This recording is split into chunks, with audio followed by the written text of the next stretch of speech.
Bueno, ¿me escuchan? Sí. Ah, estamos muy nerviosos. Listo, lo dije. Así que ahora estoy un poco más tranquilo. Gracias por venir. Me sorprende la convocatoria. Quiero decir que no me preparé en absoluto para esta charla. Y que bueno, que los pantalones que tengo puestos eran de cuando pesaba 3-4 kilos menos, así que estoy básicamente incómodo sentado. Así que si me momento ven que me paro, entiendan.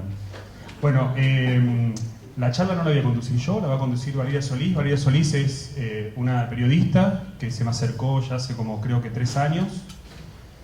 Es una buscadora. Mucha de la gente que se acerca, y creo que muchos de los que estamos acá, somos básicamente buscadores, estamos buscando respuestas. El motor, no sé cuál es el motor de cada uno de ustedes, a veces el motor es un pequeño dolor interno que hace que sienta que las cosas no... Paulina. Es una maestra mía, Paulina, ¿ok? Mi profesora de tarot. Yo empecé a estudiar tarot porque me insistieron en estudiar tarot, me parecía absolutamente ridículo y lo estudié porque me parecía básicamente ridículo. Y después me di cuenta que no era tan ridículo, que uno empezaba a leer cosas en el tarot y empezaban a despertarse ciertas cosas. Voy a volver a esto. La Valeria es periodista, es directora de una revista que se llama Revista Las Magas, que va a cambiar de nombre ahora, se va a llamar Mirada Maga. Les recomiendo que la busquen en internet. Es una persona que recopila a todo este tipo de personajes medios raros que andamos dando vueltas, que nos encontramos con cosas que nos resultan imposibles de explicar o de entender, y que la respuesta es seguir preguntándonos, porque hay gente que se encuentra con cosas raras y deja de preguntarse nomás, o bloquea, ¿ok? Me da la sensación de que todos nos encontramos con cosas raras, no es que nosotros nada más. Todo el mundo se encuentra con cosas raras y hay un grupo de gente que al encontrarse con cosas raras sigue preguntándose, ¿ok? Nada, le voy a pasar el micrófono para Valeria. Gracias. Sí, yo tenía solapa, ¿no? Bueno, buenas tardes a todos. Estoy sorprendida y muy agradecida que estén aquí presentes. La verdad es que, bueno, fue una iniciativa de Revista Las Magas, que el objetivo es ser un puente de información de buscadores, que sé que somos muchos y el mundo está cambiando positivamente en ser buscadores y hacernos responsables de nuestra existencia. Así que, bueno, uno de los grandes intereses es algo que nos compete a todos, que nos provoca miedo, que nos provoca inquietud y que tiene que ver con el proceso de muerte. Ya prácticamente por mi experiencia y conocimiento yo ya no hablo de la muerte, es parte de un proceso absolutamente natural de la vida, y de eso vamos a profundizar hoy día con mis queridos invitados, que esto es posible además por la organización del Festival Mente, Cuerpo y Alma, que también estoy agradecida de haberme dado esta oportunidad. Les presento a Luciano Navarro, Nakpa Lundu. Él es licenciado en Física de la Universidad Católica, magíster en Ingeniería Industrial de la Universidad de Chile. Es aprendiz practicante budista y está autorizado para dar enseñanzas sobre el Dharma. Él realizó un retiro de 3 años y medio en Nepal y la India, y bueno, bajo la dirección de su eminencia Drupon Sonam Horpel Rinpoche. Es autor del libro Todos los sólidos se desvanecen en el espacio, y además del libro La preciosa Bodhicitta. ¿Por qué está Luciano acá? Porque su experiencia desde el budismo tibetano nos permite comprender otra manera, otra mirada de este proceso que es la muerte. Seba de alguna manera ya se presentó, hace tarot a veces, pero vamos a contar un poquito más de él. Él es licenciado en Ciencias de la Comunicación de la Universidad de Buenos Aires, ha sido director creativo y de contenidos de importantes agencias de publicidad y de canales de televisión. Está radicado en Chile desde el año 2010 y ha dado a conocer profusamente su segundo camino de la vida, que es la mediumnidad, y dio forma al Centro de Investigación Intangible Lab, a través del cual estudia, profundiza y registra su experiencia como canalizador con personas fallecidas. En este contexto se hizo conocido el año 2012 y yo creo que eso también ayudó mucho a poder transmitir este conocimiento, esta información, a través del programa Medium, que fue transmitido en Televisión Nacional. es autor del libro Yo Medio y actualmente realiza un taller grupal y intenso y hermoso que se llama El vuelo de la mariposa. ¿Estamos bien presentados? Estamos presentados. ¿Estamos ok? Bueno. Nos quedan 10 minutos para hablar. Ahora se termina, gracias por estar acá. No, bueno, la pregunta va primero para los dos, de que de acuerdo a las experiencias de cada uno que es más experiencial y Luciano desde el conocimiento y otro tipo de experiencia, ¿qué es para ustedes, cómo entienden el proceso de muerte? Voy a partir por Luciano. Hola, buenos días. Desde el budismo tibetano lo primero que quiero señalar es que existen dos... Desde el budismo tibetano existen dos entidades. Una es el cuerpo y el otro es la mente. Un ser humano se constituye por cuerpo y mente. No existe un tercer elemento como usualmente se conoce en la tradición occidental como el alma, que viene más bien de la tradición católica. Pero en el momento de la muerte, lo que continúa es la mente con todas sus experiencias, las cosas positivas y las negativas. Si alguien realizó acciones positivas en esta vida, en la próxima existencia va a tener una buena vida. Si alguien fue generoso en esta vida, en la próxima vida va a tener un buen vivir. Si alguien tuvo paciencia en esta vida, en la próxima vida va a ser una persona agradable, con quien da gusto estar. Ahora, si uno hace acciones negativas como matar, robar, va a sufrir las consecuencias en la próxima existencia. Desde este punto de vista, la muerte en el budismo tibetano es sencillamente un paso. Se llaman bardos, entre dos momentos. En estos dos momentos es que se pasa de la vida física, una mente que tiene un cuerpo, por ejemplo ahora, a una próxima existencia. Y en la próxima existencia se junta nuevamente un cuerpo con la mente que ya veníamos experienciando a través de muchas vidas. Por lo tanto, desde el budismo tibetano hay una continuidad. La muerte no es nada más que un punto en el camino. La otra característica es que en el budismo tibetano hay técnicas específicas para practicar la muerte. Uno la practica a través de unas cosas, por ejemplo, llamadas yoga del sueño. Hay ciertas meditaciones llamadas Mahamudra en algunas tradiciones y en otras tradiciones se llaman Dzogchen, y que nos permiten entrenarnos para el momento de la muerte. ¿Por qué razón nosotros sufrimos tanto en el momento de la muerte? Porque estamos muy apegados a nuestro cuerpo. Nuestra identidad se basa en nuestro cuerpo. Si yo soy alto, bajo, gordo, flaco, yo baso mi identidad en este cuerpo. Abandonar este cuerpo en el momento de la muerte es muy doloroso. Pero si uno se entrena, sabe que va a obtener un nuevo cuerpo en una próxima existencia. Y lo que uno debe hacer es tratar de reconocer. En los retiros largos hay unas técnicas meditativas que se llaman las yogas de Naropa. Y a través de estas yogas uno aprende a interiorizarse del proceso de muerte. Muy cortito, para dejarle el paso a Sebastián, es el hecho de que una forma de entrenarse en el proceso de muerte es cuando uno se va a dormir. Cada vez que uno se va a dormir, el proceso de muerte es exactamente igual que el que van a tener ustedes en sus últimos días. Por lo tanto, hay técnicas para entrenarse en el proceso de la muerte, desapegarse del cuerpo y enfrentar lo que todos tenemos miedo, que es este miedo a lo desconocido. Por lo tanto, esta es una particularidad del budismo tibetano, la conceptualización y una técnica práctica y meditativa para poder entrenarse en el proceso de muerte. Bueno, gracias Luciano por esa explicación.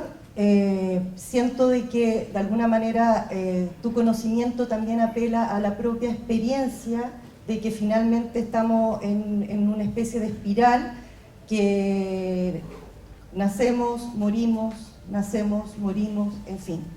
La experiencia de Sebastián tiene que ver mucho con lo que estamos acá y perdemos a seres queridos.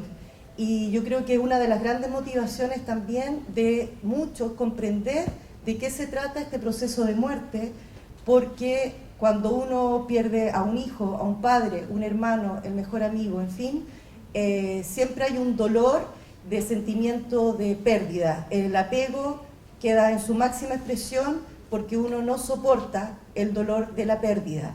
Y Sebastián, desde su experiencia, quiero que pudieras contarnos cómo tú vives la experiencia de recibir información, principalmente de seres queridos, de personas que han fallecido. Mira, como primera reflexión, yo creo que nosotros somos multirreligiosos, todos. Cada uno va eligiendo qué parte de la religión le interesa, ¿no? Nos interesa mucho del budismo el tema de poder reencarnar. Es súper bueno la sensación de... uno quisiera creer siempre en ese tipo de cosas, ¿no? A mí, en mi experiencia personal, lo que a mí me pasó, yo fui formado de una manera atea militante incluso, diría. Mis padres todavía son ateos militantes. No tuve ninguna religión. Cuando yo me empecé a encontrar con que era medium, me empecé a buscar respuestas en las religiones, que es el proceso que hacemos todos, a diferentes cosas que nos pasan, y me empezaron a resonar ciertas cosas. Hay cosas como que resuenan. Algo nos pasa a nosotros, que las religiones que tenemos, que tienen 2000 años, 5000 años en realidad, porque el concepto del cielo cristiano se supone que viene del Egipto, no nos terminan de resonar. Yo me imagino que hace 2000 años la gente se quedaba más tranquila con las explicaciones que les daba la religión. Y ahí partimos a buscar y nos encontramos con el budismo, que por alguna razón que no termino de entender muy bien, parece que nos resuena bastante. Como a mí no me resuena ninguna religión, porque fui formado de manera atea, lo que trato de hacer es buscar evidencias, cosas súper concretas. Si bien no soy una persona especialmente concreta en mi vida, ni soy científico de ninguna manera, lo que busco son evidencias en base a teorías que voy generando. Todo lo que vamos a ver acá, todo lo que vamos a ver en este centro son teorías. La gente viene y expone su teoría sobre la muerte y su teoría cómo criar plantas de manera sustentable, digamos. Y uno empieza a apoyar esas teorías con diferentes evidencias. Yo no podría decir que tengo una cantidad extraordinaria de evidencias como para contarles desde mi experiencia cómo es la vida después de la muerte. Sí me ha pasado, y voy a ser súper concreto en esto sin mucho tiempo para mostrar evidencias. La sensación que tengo por muchas pruebas que han salido es que la gente cuando se muere, después cuando se conecta conmigo, puede describir situaciones que sucedieron alrededor de su muerte. O cómo fue su muerte, o qué personas llegaron a la habitación, o qué pasó con tal caso o tal otro. Me acuerdo casos que contaban, un caso hace bastante poco, a mí me llegaba una televisión con Tinelli, porque esto era en Argentina, con Tinelli gritando muy fuerte, la televisión muy fuerte. La cuestión fue que los vecinos llamaron a la policía porque estaba Tinelli muy fuerte a las 3 de la mañana. La persona se había muerto y había quedado el televisor prendido. Le habían puesto muy fuerte el volumen. Bueno, de esas muchas evidencias que para mí la sensación es que uno se muere y se queda alrededor. Después, ¿qué pasa después? ¿Qué pasa después de ese proceso? No lo sé. La verdad es que me encantaría saberlo. Me cuesta mucho tener respuestas respecto a eso, respecto a cómo es la muerte. Lo que me sucede con el budismo y la gran pregunta que siempre me hacen es ¿cómo se junta lo que yo hago con la teoría de la reencarnación?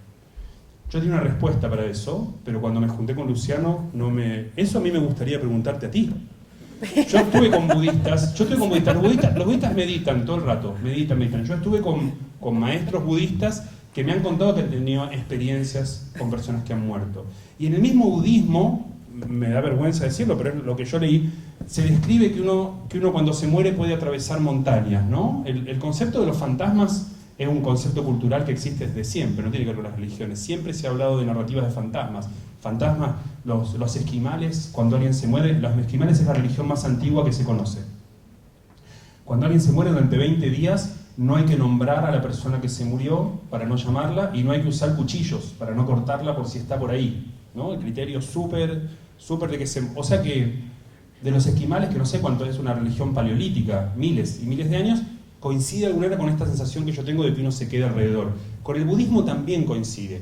Después, ¿qué es lo que sucede más allá? Si uno reencarna o no, no lo sé. Yo la experiencia de la persona que se murió, que hace más tiempo falleció, que yo me conecté, fue una persona que falleció hace 72 años. ¿Okay? Yo me conecté con una mujer que vino, que había perdido a su hijo cuando tenía, a su mamá, perdón, cuando tenía 8 años, y ahora se conectó y ahora tenía como 80, entonces su mamá había fallecido a 72 años. Pero no sé cómo encajarlo dentro de la experiencia budista. ¿Cómo se encaja? Bueno, de hecho habíamos conversado. ¿Pertenezco a tu religión? Se va. ¿Puedo ser budista o no? Pero ¿sabes qué? Quiero por justicia a la gente, tus inquietudes las podemos conversar y profundizar si tenemos más rato, se va, lo cierto. Ya. Es que me gustaría que le pudieras contar a las personas que están acá cómo es tu vinculación. Tú tienes un Nicolás que está al otro lado, tú puedes, te dan, cuando tú dices, tratas de buscar datos objetivos, ¿de qué objetividad estás hablando? ¿Qué información te da? ¿Puedes captar la presencia de cualquier persona? ¿Son solo los familiares o puede ser un vecino o puede ser un héroe de la patria? ¿De qué estamos hablando? Eso te pido. Sí. Con todo mi cariño. A ver, yo me armé una estructura mental pensando que el otro lado funciona de la misma manera que este. ¿Ok? Me armé una estructura de que hay un asistente del otro lado, así como yo tengo una secretaria de este lado, habrá alguien del otro lado, y así como yo estoy como medium de este lado, habrá un medium del otro lado. Me empecé a dar cuenta que la información que me llegaba con cierto orden, con cierta estructura. Cuando yo me conecto con alguien, me llega el nombre, el sobrenombre, me llega de qué trabajaba, me llegan anécdotas, características de cuando vivía. Es como si yo me encontrara en la fila del supermercado con alguien que me empezara a contar su vida, ¿ok? Y eso para mí son pruebas, y la forma en la que me llega son imágenes, y de arriba de esa imagen me llega una intuición. Me puede llegar un vaso de agua y me llega el agua hirviendo, entonces puedo hacer una interpretación de que alguien se quemó con agua hirviendo. Todo eso sucede dentro de mi cabeza. Lo mágico es cuando la persona se levanta el brazo y me muestra que tiene una mancha de que se quemó cuando era chico y era el gran problema que tenía con su papá, de que el papá le pedía que se operara la mancha, ¿no? Es decir, yo tengo la sensación que del otro lado hay un orden, por lo tanto. Hay una organización. Uno no se muere y flota a la deriva. Hay un criterio de esta sensación de que uno se muere y flota a la deriva. No, yo creo que nos organizamos, somos seres absolutamente sociables, que no necesitamos el cuerpo para organizarnos. Para eso está Facebook, Twitter, todas estas cosas en las que uno no usa el cuerpo, y sin embargo puede conectarse y armar sociedad, y tener moral, y tener estructura, y tener leyes, y tener autoridad. Yo tengo la sensación de que hay una autoridad del otro lado, que me conecto con una autoridad. Si esa autoridad es angélica me refiero a un ángel, no a una persona que se llama Angélica, angélica o superior o divina, yo realmente no lo siento porque no estoy preparado para tener como una percepción de que hay algo superior a lo humano. Tengo la sensación de que me conecto con humanos. Respecto a qué es lo que sobrevive, qué es lo que nos sobrevive, y acá es donde a uno como occidental le cuesta más entender el budismo, porque yo siento que a mí lo que me sobrevive es mi yo. Mi yo es mi mente, mis pensamientos, mis recuerdos, mis afectos, mis lazos emocionales, yo mismo sin el cuerpo. Eso es la sensación que yo tengo. Por eso se genera se me genera como un tire y afloje con el budismo que no reconoce el yo en ese sentido. Es muy difícil entender ese concepto de qué es lo que sobrevive. ¿Te respondí o no? No mucho, pero voy a agarrar el lazo de lo que estás planteando, ¿Ya? Porque efectivamente hay otros medios que también plantean de que lo que sobrevive es como nuestra conciencia. Sí. Y que efectivamente no está el cuerpo, pero hay una conciencia y que es capaz de darse cuenta qué hizo, qué no hizo. Y en eso quiero preguntarte a ti, Luciano, porque entiendo de que el budismo tibetano plantea que estaría esta conciencia y de alguna manera no necesariamente acepta de que o recoge de que nosotros tuviéramos la posibilidad de contactar a nuestros seres queridos. Es como que fuera una experiencia personal y no tan real. No sé si se entiende, ¿no? Sí, se entiende perfecto. Bueno, en primer lugar quiero aclarar un punto, ¿no? La palabra budismo apareció hace rato, pero la verdad es que el budismo no es una religión, es sencillamente una opción de cómo vivir el mundo. El budismo básicamente dice que uno debe vivir feliz, que el objetivo de la vida humana es la felicidad y que para abordar esa felicidad en esta y en las próximas vidas es bueno abordar el proceso de muerte como una de las tareas. La segunda cosa es que yo creo que lo que dice Sebastián coincide en su práctica con lo que el budismo plantea. En el budismo se señala que hay 3 pasos en el momento de la muerte, o la muerte se compone de 3 partes. Una primera parte es cuando uno percibe a la persona muerta, o sea, cesan el latido del corazón, los flujos, el cuerpo se rigeriza porque pierde su calor. Ese es el primer momento de la muerte. Hay un segundo momento de la muerte que es mucho más difícil, que es tratar de ver la naturaleza de lo que Valeria ha llamado conciencia. En el budismo, conciencia, mente es lo mismo. Por lo tanto, cuando esa conciencia contiene las características propias de una persona, la experiencia de una persona, entonces alguien podría decir que esa conciencia equivale a algo parecido como al yo. Por lo tanto, ahí sí hay coherencia en lo que está planteando Sebastián y Valeria. Por otro lado, la tercera etapa de la muerte es la etapa que se llama de reencarnación propiamente tal. En esa etapa dura, de acuerdo a la escritura, aproximadamente 40 días, o 49 días es el máximo, perdón. En ese periodo se nace y se muere 7 veces. Cada periodo dura 7 días. En ese periodo uno renace con un cuerpo ilusorio, que ese es el lenguaje que usamos nosotros, cuerpo ilusorio. Pero alguien podría decir que es un cuerpo astral, cuerpo angelical, que no tiene materia. Pero la mente construye este cuerpo astral, este cuerpo ilusorio, y a la persona le parece que es muy similar o casi igual al cuerpo que tenía en la vida anterior. Como es un cuerpo que no es material, que es mental, es construido por la mente, este cuerpo puede volar, puede atravesar paredes, puede ir a distintos puntos del universo, se puede trasladar. Al finalizar estos 7 días, este cuerpo muere, este cuerpo ilusorio muere y vuelve a nacer. Este nacimiento es de carácter instantáneo, es diferente al nacimiento con cuerpo humano, que necesitamos un periodo, ¿no es cierto? Que el embrión se fecunde, que esto a un feto y después nace después de 9 meses, en fin. Pero a nivel mental, los surgimientos y las muertes son instantáneas. Por lo tanto, tenemos 49 días en los cuales existe un ser que todavía no toma renacimiento. Al finalizar los 49 días, este ser toma un renacimiento en un cuerpo físico. Ojo, aquí va a depender del karma. Algunos nacerán como humanos otra vez, otros irán a los infiernos de acuerdo a las maldades que hayan hecho en esta vida, otros se han hecho muchas cosas buenas, se van a otros seres, a otros planos de existencia que nosotros llamamos reino de los dioses. En fin, el renacimiento puede ocurrir dependiendo de las acciones que hayamos hecho en esta vida. Durante esos 49 días que el ser, la conciencia, todavía no ha tomado un cuerpo humano o físico, se dice que este ser coexiste con nosotros, convive con nosotros.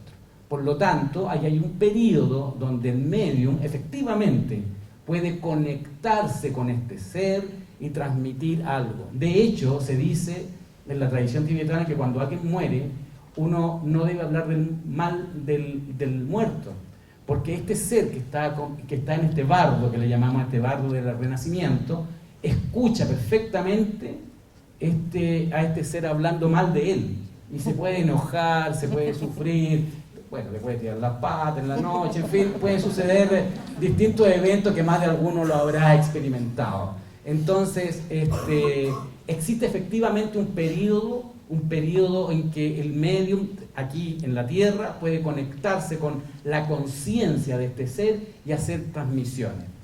Sin embargo, una vez que este ser ha pasado los 49 días y toma renacimiento, existe otra posibilidad que nosotros llamamos como fantasmas hambrientos. Por lo tanto, el ser al finalizar los 49 podría reencarnar como un fantasma hambriento. Y en este caso sí se da la posibilidad que el ser deambule en torno nuestro por muchos años. Existe esa posibilidad. Es una posibilidad en general poco explorada por los practicantes budistas, porque el practicante budista o los practicantes que quieren quieren tomar un nuevo cuerpo humano para poder continuar su práctica hacia la felicidad. Entonces, en general no es explorado, más bien se explora este renacimiento sobre el cuerpo humano. No sé si eso explica en algo. Sí, pero quería también, bueno, va a ser una inquietud cortito, va a ser como una inquietud que nos puede quedar a todos, que es, el tiempo no existe también. Eso. Entonces también los 41 días, 49 días, pueden ser otra dimensión. O sea, de verdad el tiempo no existe, es una cronología necesaria para manejarnos en tercera dimensión. Entonces, esta posibilidad que tú te contactes con una persona que falleció hace 72 años, podría ser factible. Y creo que no es para asustarse decir, bueno, aquí no, hay algo que no calza, de que cómo se va a contactar con alguien si son solo 41 días. ¿Qué opinas de eso? Lo que pasa, Vale, es que lo que yo hago no calza absolutamente en ninguna estructura. No, a mí no me asusta que no calce en el budismo. El budismo chino tiene otra medida, ¿no? Son 79 años, ¿no? Sí, tiene otra medida. Tiene otra medida. Sí, va a desarrollar la idea. Es que no tengo respuestas, no tengo respuestas. Bueno, pero ya, voy a sumar otra cosa entonces, ya que no Dale, tiene sí, respuesta. no tengo. ¿Alguna vez tú hiciste el comentario y bueno, ahí quiero preguntarlo a los dos porque tú hablas de esto como seres hambrientos, que me imagino, fantasmas hambrientos que eventualmente se podría entender de que son personas tan apegadas sí, al mundo material que no son capaces de soltar y liberarse de alguna manera, ¿no?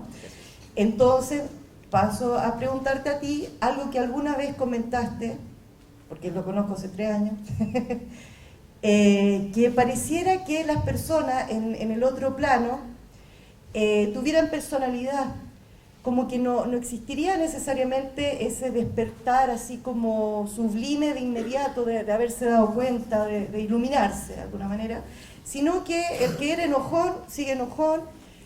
¿Será que es la forma para que el otro lo reconozca en vida o el tipo sigue enojón?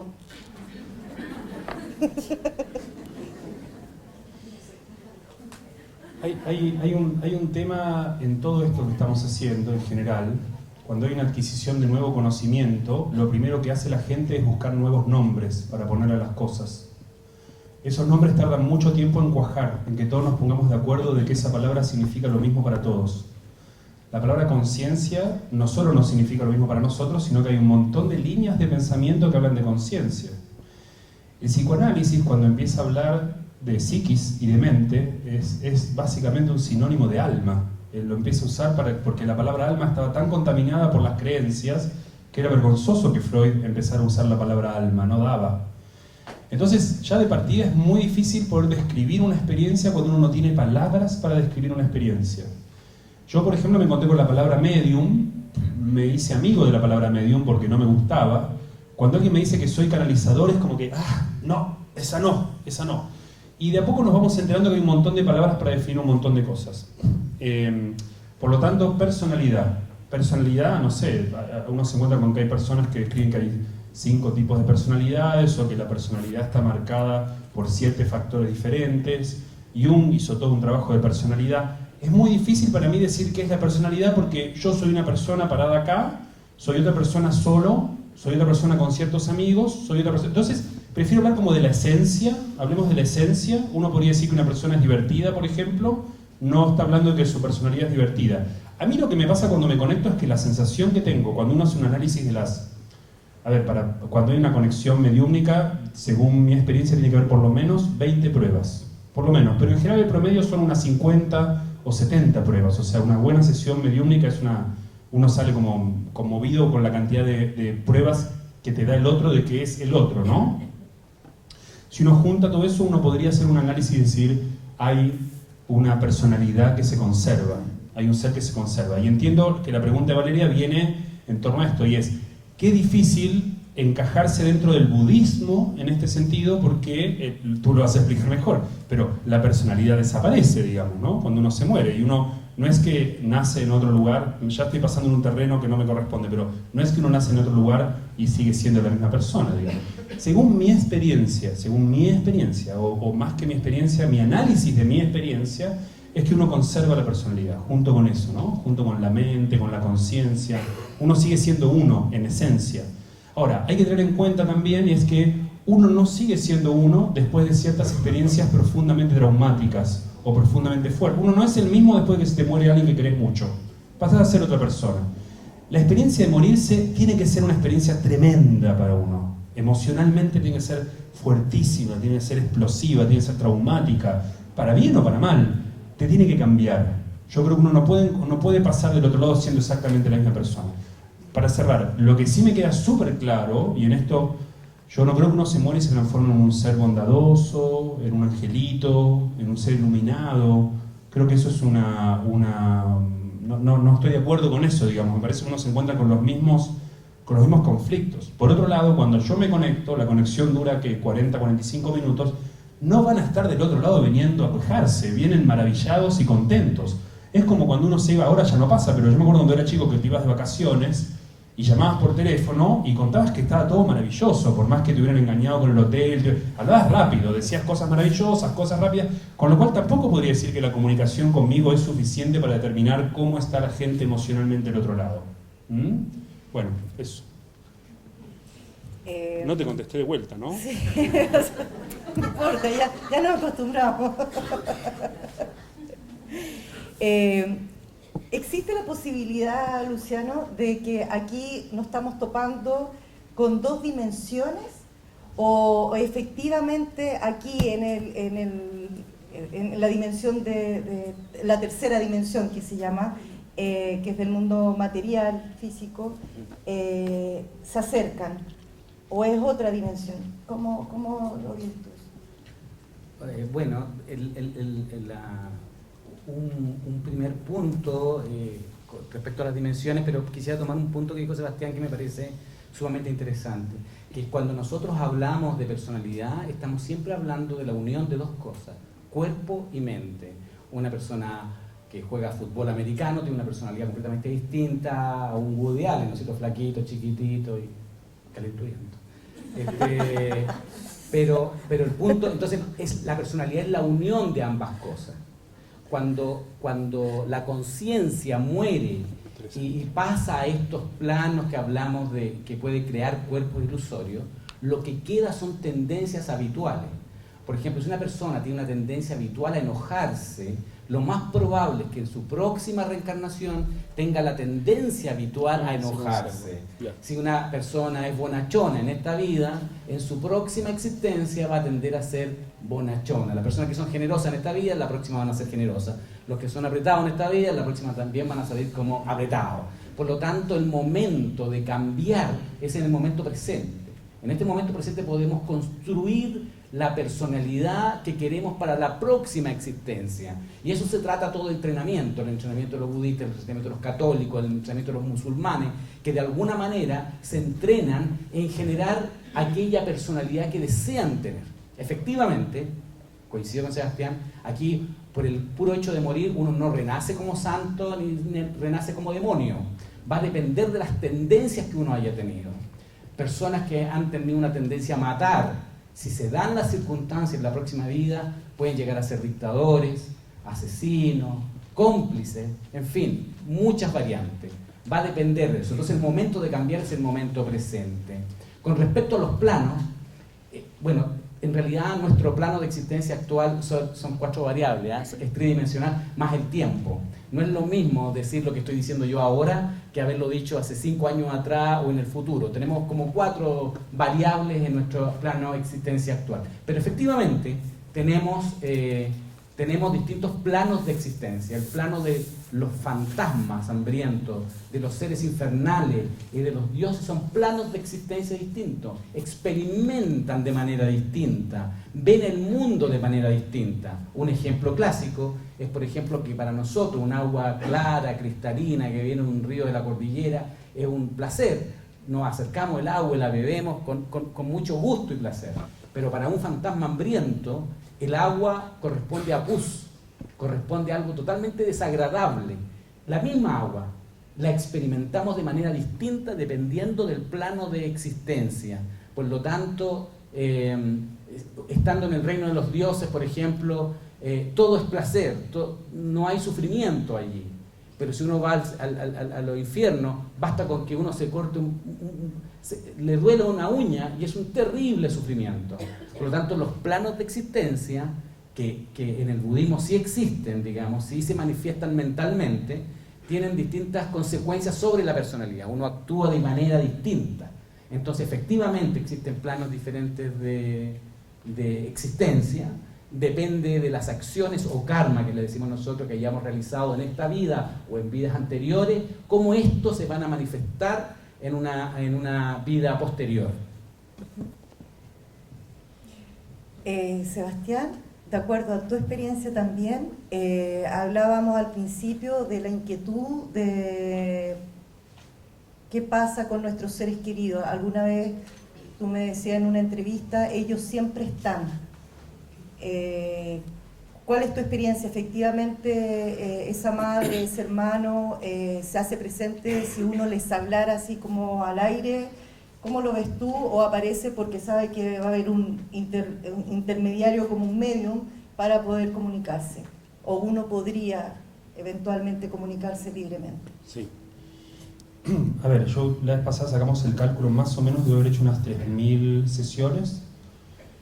Algunas individuales, es decir, con una persona individual, y a veces grupales, en donde en realidad salen del otro lado, pueden salir 10, 15 personas del otro lado, nuevamente con evidencias de que son ellos a través del nombre, sobrenombre, de que trabajaban, cosas muy concretas, y después se da paso las pruebas, las dividimos en tipos de pruebas. La primera prueba es esto, el primer tipo de prueba es cosas para que nosotros reconozcamos que son ellos, ¿okay? Que es funcional. Es funcional a la sesión, es funcional a que, digamos, sí, estamos conectados con el abuelo Toto. Y el segundo tipo de pruebas son pruebas que tienen que ver con cosas que sucedieron póstumamente, cosas que pasaron después de que fallecieron. ¿Ok? Y esto es si se hizo algún homenaje, si se armó algún tipo de monumento, si hay algún ritual de conexión específico en ese momento, es decir, ¿sale esto de lo que hablabas tú, de que no se puede hablar mal de ellos porque ellos están escuchando? Yo creo en eso, a partir de las evidencias. Hay una sensación de que pudieran estar por aquí mismo, ¿no? Eso es un concepto de que pueden estar por aquí mismo que es muy moderno, si uno lo piensa. Profundamente moderno. Los seres humanos de antes no pensaban que podía haber cosas acá que uno no pudiera ver, ni siquiera el aire, ¿ok? Ni siquiera creían que existía el aire o el wifi. Eso de que acá donde estamos puede haber otras cosas al mismo tiempo es absolutamente de ahora, es contemporáneo. Yo creo en eso. No sé si son una señal de radio, una señal de wifi. Me pregunto mucho cómo ven. Si tuviéramos más tiempo les podría hablar de muchas evidencias o mostrarle videos incluso de cómo ellos pueden hacer una descripción del lugar, incluso de cosas que nosotros mismos no podemos ver, ¿ok? Este lugar. Podrían describir lo que está del otro lado de la pared. Es decir, sí nos pueden ver de una manera diferente a la que vemos nosotros, sí nos pueden escuchar, al parecer de una manera diferente a la que escuchamos nosotros. El tercer tipo de prueba, si yo divido las pruebas, es que nos podemos comunicar con ellos, ¿ok? Yo creo que esta capacidad que tengo yo la tenemos todos, y imagino que acá hay mucha gente que además es sensitiva y sensible, por eso vienen también a este encuentro. El tipo de evidencia que sale es que uno se puede comunicar. Por ejemplo, han salido pruebas si alguien tiene un sueño repetitivo con una característica muy particular en donde el sueño soñó con su ser querido que le dijo tal cosa o le mostró tal otra, eso sale en las sesiones de mediumnidad, ¿ok? Es decir, los sueños, que es un tipo de mediumnidad, hay 27 tipos de mediumnidades, los sueños, que es la mediumnidad onírica, supuestamente la podríamos tener todos. Uno se despierta del sueño diciendo tuve un sueño vívido, bueno, mi madre es psicoanalista, mi tío es psicoanalista, dirían que esto que estoy diciendo es un horror. Yo creo que los sueños, creo en la teoría psicoanalítica de los sueños, pero aún así hay un tipo de sueño que me imagino que muchos de ustedes no han tenido con sus seres queridos, que es un sueño vívido, que uno dice, yo tengo la sensación de conexión. Eso es una posibilidad de conectar, uno se puede conectar con sus muertos. Ese es un tercer tipo de prueba. Bueno, estamos lamentablemente súper corto de tiempo. Este es un acercamiento a este tema. Solo puedo dar la palabra a 2 personas, pero antes revista Las Magas, que próximamente se va a llamar Mirada Maga, pero si pinchan Las Magas igual van a llegar. Vamos a estar organizando charlas con más tiempo para que estén atentos, para poder profundizar más, para tener más tiempo para muchas más preguntas que creo que son muy necesarias. Lasmagas.cl. Sebastián, intangiblelab.org. Pueden encontrar ahí también sus videos documentales. Luciano, felicidadsustentable.cl. Luciano, felicidadsustentable.cl. Sebastián, Intangible Lab de laboratorio, intangiblelab.org. ORG. Y revista Las Magas, Futuro Mirada Maga. Dos preguntas. Él estaba al principio. Trata de lo más fuerte para posible. Luciano, según tu creencia, ¿cómo afecta a la mente una muerte por suicidio? Bueno, dentro de las acciones negativas que producen mayor dolor en el momento presente y en el futuro es matar. Una de las condiciones básicas de todo practicante, en general, en casi todas las religiones, es no matar. El suicidio es una forma de matar, tú te matas a ti mismo. Por lo tanto, no es una buena acción. Es preferible hacer otras actividades, pero no el suicidio. Es muy negativo. ¿Cómo podríamos nosotros, así en esta vida, ayudar a esa mente que cometió suicidio? ¿Se puede ayudar? Se puede ayudar, pero es muy difícil porque necesitaría una cualidad como la de Sebastián, una especie de conexión con esa conciencia que está en otro plano de existencia y ya no solo recibir, sino que entregar. Los tibetanos tienen un libro que se llama el libro tibetano de los muertos, que cuando la persona va a morir o está muriendo, está en el proceso de muerte, se le lee este libro. Pero este libro se lee básicamente a las personas que mueren de forma natural, no a través de una cosa tan dramática y disruptiva como es un suicidio. Básicamente habría como que dejar que la persona que comete el suicidio haga su proceso solo. Usualmente las personas que mueren en forma dramática, un choque de auto, un suicidio, ese tipo de cosas, no pasan por los 49 días del proceso de reencarnación, sino que reencarnan inmediatamente. Los animales son así. Una vez que mueren los animales, ellos reencarnan inmediatamente. Entonces, prácticamente no hay tiempo para intervenir. Sebastián va a referirse un poquito a Según eso. mi experiencia de contacto con personas que se han suicidado, yo no noto ninguna diferencia entre la forma de morir y el estado en el que uno está del otro lado. No tengo un criterio. Esto es si alguno está pensando en suicidarse, no, ¿ok? Pero no siento. Hay algo muy importante en todas las religiones y en la filosofía budista, de otra manera. En todas las religiones hay una especie de juicio final hecho por otros, o hecho por uno, o hecho por Dios.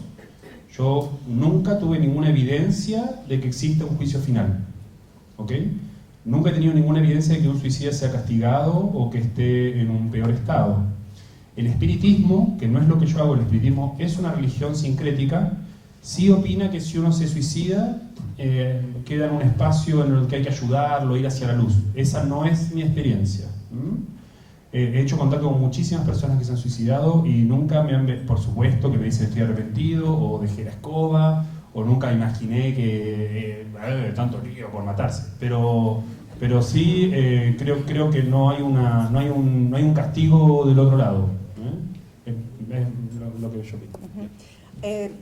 Tenemos poco tiempo. Hay una chica ahí que... Sí. Yo soy católica y creo en Jesús y todo eso, y vengo con la formación de que uno es único y irrepetible. Por lo tanto, mi pregunta va más dirigida hacia Luciano. No se escucha. ¿Te paso el micrófono? ¿No se escucha? Si te levantas están o... diciendo. ya, mejor. Hola a todos. Estaba diciendo que yo soy católica y tengo la creencia y la formación súper arraigada en mí de que somos únicos e irrepetibles. Ahora, con respecto a lo que tú estabas comentando, que existe la reencarnación y que tenemos en el fondo múltiples posibilidades de que nuestras mentes vayan usando otros cuerpos, ¿qué pasa con con eso, o sea, todos nosotros somos mentes de hace 2000 millones de años que han ido evolucionando, no hay mentes nuevas, no hay formación de, o sea, en el fondo tengo 2 hijos también, ellos tienen mentes de hace, desde que el hombre, o sea, desde que Dios creó al hombre, existe la posibilidad de que se vayan renovando las mentes, eso me quedó dando vueltas.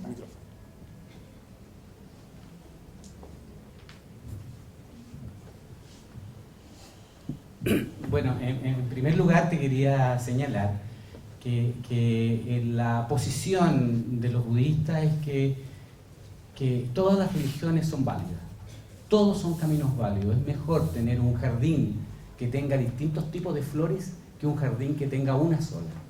Por lo tanto, todas las tradiciones tienen una sabiduría que hay que reinterpretarla de acuerdo a las visiones particulares. Esa es la primera cosa. La segunda cosa es que efectivamente las mentes o las conciencias, lo que se define como ser sintiente, tienen existencias desde tiempos sin principios, eso se dice, desde tiempos sin principios que la mente de los seres ha existido. Se puede interpretar que la mente es como un río que fluye. Tú nunca te bañas 2 veces en el mismo río, famosa frase. Pero no solamente, sino que el río va cambiando, a veces se hace más ancha, a veces más profundo, más delgado, a veces el río tiene caída. Todas esas son experiencias distintas. Por lo tanto, una mente nunca es igual a otra, ni siquiera un instante a otro. Tu mente o mi mente en este instante es distinta a mi mente de lo que era hace 5 minutos atrás y va a ser distinta a lo que va a ser en el futuro. Por lo tanto, uno nunca se baña 2 veces en el mismo río. O sea, 2 personas, una persona que muere y reencarna no es igual a la anterior. Tiene experiencias distintas, experiencias acumuladas, que aparecen de acuerdo a las circunstancias. Bien, ese es un punto.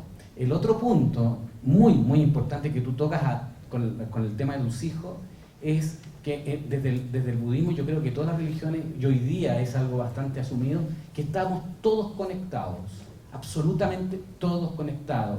La muerte de los niños sirios es terrible, absolutamente terrible, y ese ser que murió, ese niño que murió, o esa persona adulta que murió, en cualquier parte del mundo, sea bajo cualquier circunstancia, en alguna vida fue mi madre.